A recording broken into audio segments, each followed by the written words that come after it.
దొరికిన మొగుడు జీవితాంతం మంచిగా ఉండటం కోసం అనుకోండి. ఇది బాగుంది. ఇంకా ఆలస్యం ఎందుకు, మొదలెట్టండి.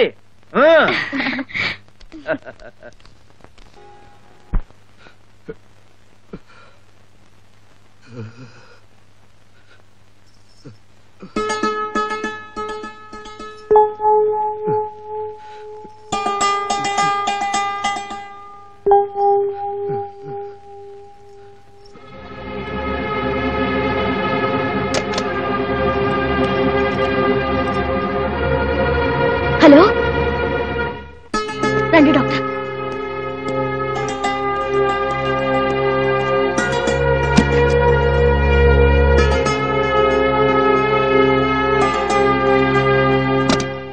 జ్వరం చాలా తీవ్రంగా ఉంది.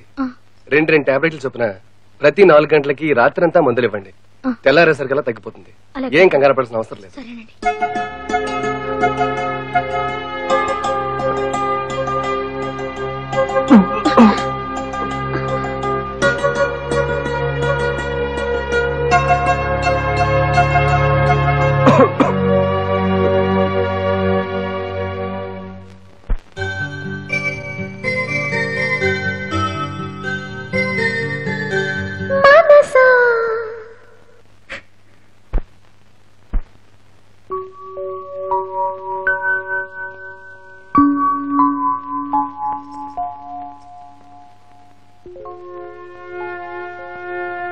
రాత్రంతా నా కోసం మేల్కుని నువ్వు జ్వరం వచ్చిందానిలో అయిపోయి తెలుసా? నా మీద నీకు నిజంగా ప్రేముందా? మాటల్లో చెప్పాలా? అంత ప్రేమను దానివి సంతకం పెట్టకుండా ఎందుకు ఏడిపిస్తున్నావే? సంతకం పెట్టనని నేను చెప్పానా? నన్ను అయ్యి చేతిలో పెట్టండి, సంతకం పెడతాను. అబ్బా, అలా మాట్లాడకే. నా కడుపులో తిప్పినట్లుంటుంది. మీరు విడాకుల కాగితం మీద సంతకం పెట్టమంటుంటే నాకు గుండెల్లో కెలికినట్టుంటుంది. అసలు నువ్వు సంతకం పెడతావో పెట్టవో నన్ను దిగులతోనే నాకు జ్వరం వచ్చింది. అందుకేం కాదు, 100 కోట్లు రాబోతున్నాయి కదా, పాపం దిష్టి తగిలి ఉంటుంది. నువ్వు సంతకం పెట్టకపోతే ఎలా వస్తాయి? మీరు పొరపాటు చేశారు. నాకు పెళ్ళయింది, విడాకులు వచ్చేసానని చెప్పకుండా ఆ శిరీష్ ఇంటికి వంటవాడిగా వెళ్తే బాగుండేది. ఇదిగో, నువ్వు అనవసరంగా మాట్లాడుతున్నావు. Ravi, good morning. నువ్వు ఇక్కడున్నావేంటి? అది రవి గారికి జ్వరం వచ్చింది మేడం. మీ పిఏగా ఆయనకు సర్వీస్ చేయడం నా డ్యూటీ కదా, అందుకే డాక్టర్ని పిలిపించి రాత్రంతా ఇక్కడే ఉండిపోయాను. ఏంటి, జ్వరం వచ్చిందా? ఇప్పుడు ఎలా ఉంది? పర్వాలేదు. మీ పియ్య గారి పుణ్యం అని తగ్గింది.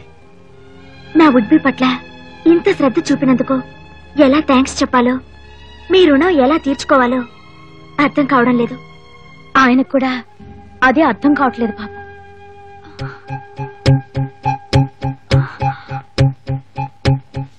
అరే, ఇదేంటి? మీ ఆవిడకి విడాకులు ఇచ్చేశానన్నా? ఇవన్నీ ఏమిటి?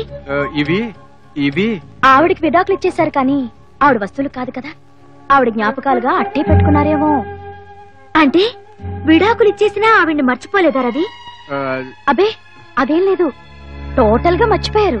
కాకపోతే ఈ వస్తువులన్నీ బయట పారేయడం కూడా మర్చిపోయారు. అది సంగతి. రవి, నువ్వు నీ మనసు నాకు మాత్రమే సొంతం కావాలి. నీ మాజీ భార్య జ్ఞాపకాలు కూడా నీకుండకూడదు. లేవు, అస్సలు లేవు. ఒట్టు. I like it.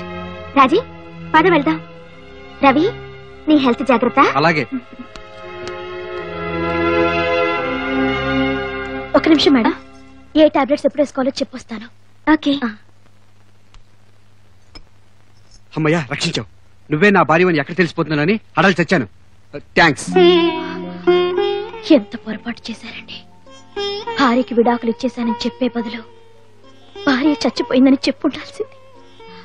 అప్పుడు మీకే టెన్షన్ ఉండేది కాదు.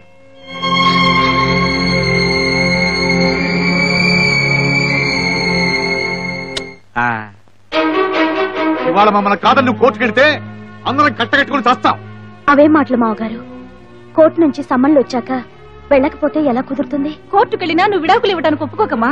నువ్వు అల్లుడు అయిపోయావు కానీ అదే కొడుకు అయి ఉంటే నిలువునా నరికి ఉప్పు పాత్రలో వేసి ఉండేవాడు. అన్నయ్య, నేను నీకు తమ్ముడిని అయిపోయాను. ఇలా అందరూ ఆయన అంటే ఎలా? ఇందులో ఆయన తప్పే ఉంది చెప్పండి. ఆయనకు డబ్బు మీద 50 ఎక్కువ, కోట్లు కావాలి. ఏదో నానా యాత్ర పడి ఆవిడ దృష్టిలో పడి సంపాదించుకోవాలనుకున్నారు. మనం ఆయనకి 100 కోట్లు ఇవ్వగలవా చెప్పండి? మన దగ్గర ఉందా? నా సంసారం నిలబెట్టాలంటే ఆయనకు 100 కోట్లు ఇవ్వాలి. అమ్మ పెట్టా పెట్టదు, అడుగు తిన్నివ్వదు. ఇటు మనమో ఇవ్వక ఆయన్ని సంపాదించుకోనివ్వక ఛ, ఇలా వేధిస్తే ఎలా చెప్పండి? అలా చెప్పు. వాళ్ళంతా పాతకాలపు మనుషులు కదండి. మనుషులు మనసులే ఎక్కువ అనుకుంటారు. పాపం మార్కెట్ విలువ వాళ్ళకేం తెలుస్తుందండి. కోట్లు పారేస్తే ఓట్లు కొనుక్కున్నట్లు మనుషుల్ని మనసుల్ని కొనుక్కోవచ్చు. అంతదాకా ఎందుకు? నా దగ్గర 25 లక్షలు ఉంది కాబట్టి మిమ్మల్ని కొనుక్కున్నాను. శిరీష్ దగ్గర 100 కోట్లు ఉన్నాయి కాబట్టి మిమ్మల్ని కొనుక్కోగలుగుతుంది. రేపు 1000 కోట్లు ఉన్నదాన్ని దృష్టిలో పడితే అది కొనుక్కుంటుంది. మార్కెట్ లో మనీ ఎవరి చేతిలో ఉంటే వాళ్ళదే పై చెయ్యి. నువ్వు నాకు సపోర్ట్ ఇస్తున్నావా? నా మీద సెటర్లు కొడుతున్నావా? చచ్చా, ఫుల్ సపోర్ట్ ఇస్తున్నానండి. నచ్చ చెప్పాల్సింది నువ్వేలా రెచ్చగొడితే ఎలాగే? సత్యం బావా, అసలు తప్పంతా నాది. ఈ సంబంధం తెచ్చి అమ్మాయి గొంతు కోసింది నేను. నన్ను క్షమించు బావా. నువ్వు మంచి పనే చేసావయ్యా. మా అమ్మాయికి బుద్ధి ఉంటే ఇంతవరకు వచ్చేది కాదు. మాంగారు, నన్ను అంటే అనండి కానీ తనంటే బాగోదు. చూసారా నాన్న, నాకే చిన్న కష్టం వచ్చినా ఆయన వెలువెల్లాడిపోతారు. నేనంటే ఆయనకి ఇష్టమే, కానీ ఆయన ప్రేమను కొనుక్కోవాల్సినంత క్యాష్ నా దగ్గర లేదు. కొనివ్వడానికి మీ దగ్గర లేదు. ఒరే దౌర్భాగ్యుడా, ఈ పిల్లకు విడాకులు ఇస్తే నువ్వు బాగుపడవురా, సర్వనాశనం అయిపోతావు, పురుగులు పడి చస్తావురా. మాగారు, ఆయన మీ కొడుకు అవచ్చు గాని ఇప్పుడు నా మొగుడు. నా మొగుడిని నా ఎదురుగా తిడితే మీరు మీ మర్యాదలు పోగొట్టుకోవాల్సి వస్తుంది. ఒరేయ్ చూడరా, నిన్ను తిడితేనే భరించలేడు ఈ పిల్లకు విడాకులు ఇస్తావట్రా నిన్ను. సైలెంట్ గా ఉంటే మధ్య మీ గొడవ ఏంటి? ఏమండి, వాళ్ళతో నేను మాట్లాడుకుంటానులేండి. కోర్టుకు టైం అవుతోంది, మీరు వెళ్ళి స్నానం చేయండి. అది కాదమ్మా. ఈ విషయంలో ఎవరు మాట్లాడొద్దు. అందరి ఇక్కడి నుంచి వెళ్ళిపోండి.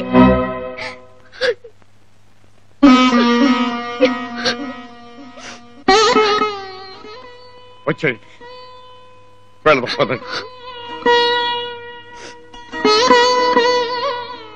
అమ్మా, అత్తయ్య గారు, దానం కొద్దీ బిడ్డలు అంటారు. బహుశా మీరు పోయిన జన్మలో తక్కువ దానం చేసుంటారేమో. అమ్మా, పుణ్యం కొద్దీ పురుషుడు అంటారు. బహుశా నేను పోయిన జన్మలో పుణ్యం చేసి ఉండనని సరిపెట్టుకోవాలి కాని ఇలా ఏడుస్తారా?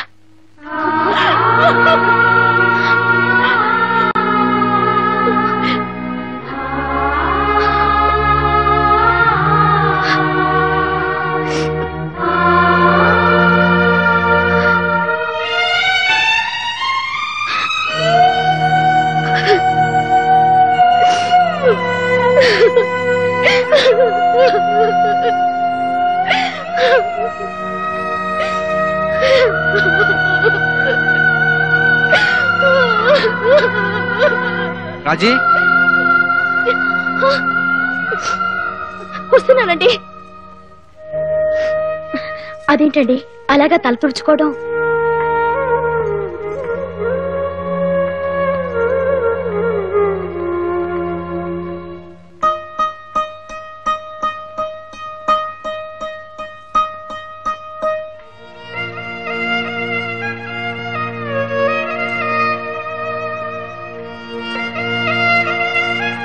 పద.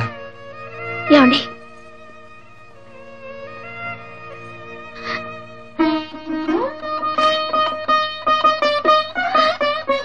ఏంటి తెక్కాక పడుతున్నావు? విడాకులు ఇవ్వడం మానేస్తానా?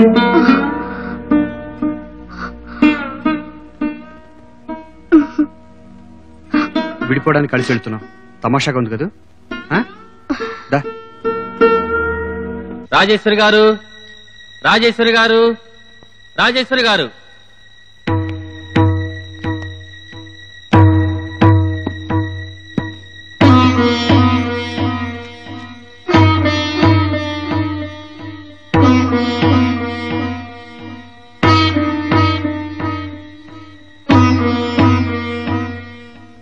అమ్మా రాజేశ్వరి, నీ భర్త నీ నుంచి విడాకులు కోరుతున్నాడు. విడాకులు తీసుకోవడం నీకు ఇష్టమేనా? చెప్పమ్మా, విడాకులు తీసుకోవడం నీకు ఇష్టమేనా? ఆయన ఇష్టమే నా ఇష్టం. అంటే నీకంటూ ఒక ఇష్టం లేదా? ఏ భార్యకి తనకంటూ ఇష్టాలుండవు. భర్త ఇష్టాలని తన ఇష్టాలుగా చేసుకుని గౌరవిస్తుంది. అయితే విడాకులు తీసుకోవడం నీకు ఇష్టమేనని సంతకం పెట్టమ్మా. సంతకం పెడితే ఏమవుతుంది? మీ వివాహం రద్దు చేస్తూ కోర్టు విడాకులు మంజూరు చేస్తుంది.